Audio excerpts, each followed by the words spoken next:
And welcome back to the Sports Source. This segment brought to you by Daniel Hood Roofing. A new roof is a big investment. We all know that.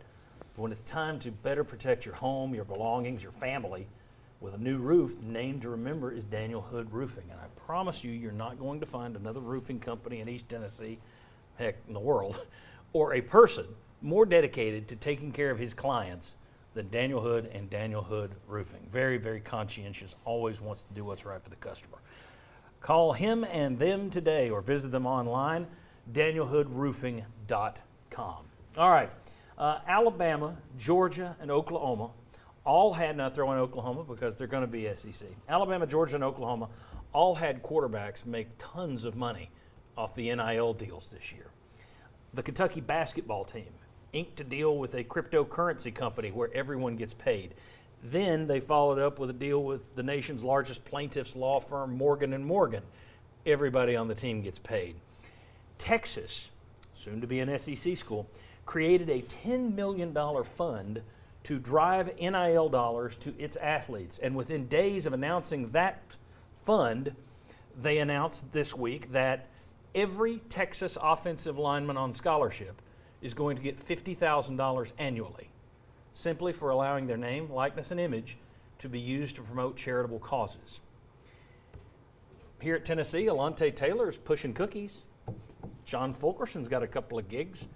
I'm not seeing, now granted, Tennessee football isn't up there with Oklahoma and Georgia and Alabama, but Tennessee basketball, they don't have the reputation of a Kentucky, but they're up there. You're talking about top 10, top 15 type basketball. Is Tennessee getting the influx of money that you expected? Will Overstreet, always about the money with you. Always. Are they getting the money that you expected? Are they getting enough to keep Josh Heupel happy, I wonder? Because, I'll go ahead. Yeah, no, I don't think they are at this point. And really, they should be able to get the amount they need if you think about all the businesses. But here's the deal.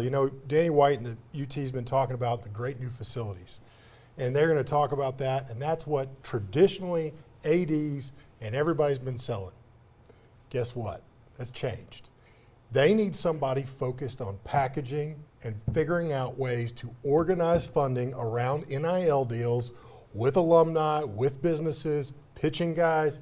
That is the new deal, because I can tell you this, if I'm making $100,000 as a player, your gym doesn't have to be as nice as the other guy's gym if I'm only going to make 25 there.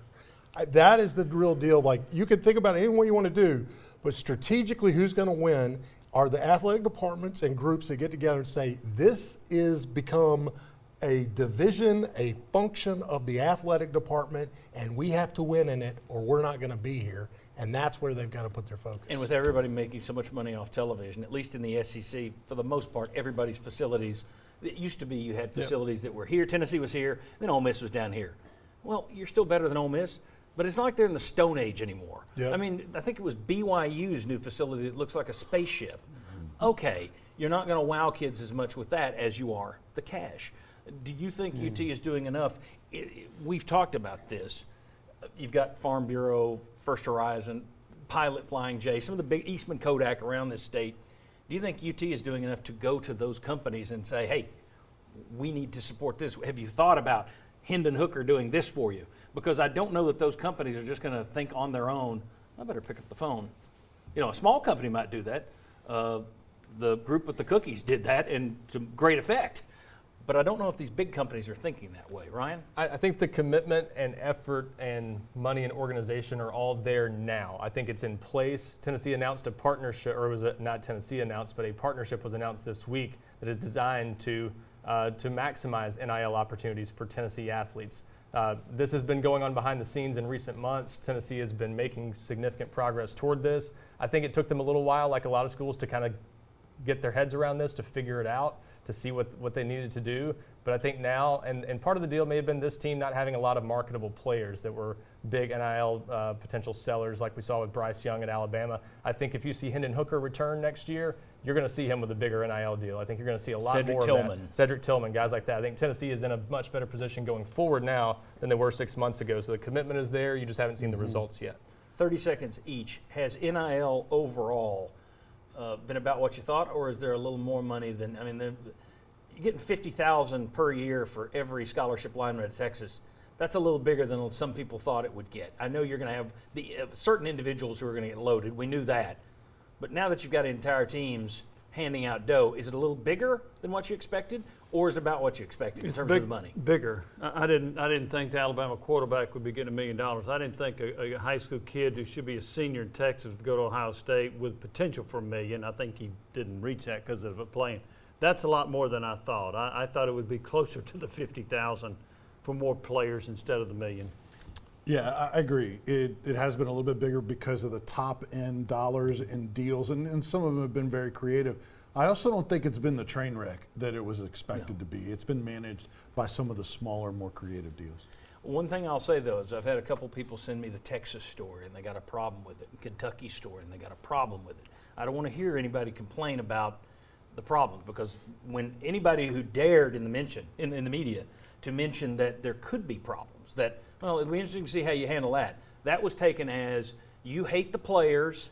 It was spun as you hate the players, and you're a fear monger. Well, since I was a fear monger, I don't want to hear anybody now coming back going, hey, this isn't equal. No, and that's what we told you. It's not equal. It's not going to be equal. So Tennessee better get with the program and start throwing the money around.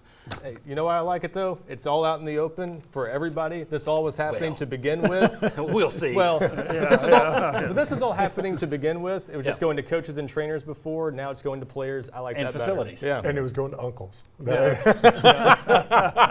Or high school coaches who leached onto their players. Exactly. All right. Exactly. When we come back, what are we talking about next? Oh, cool numbers. I'll just talk to you about border talent, how it's gotten tougher for Tennessee. We all know that. I got numbers that'll blow you away. Also, are there some areas where Tennessee could be taking advantage, where Josh Heupel and crew may want to, let's start targeting here. Come on back.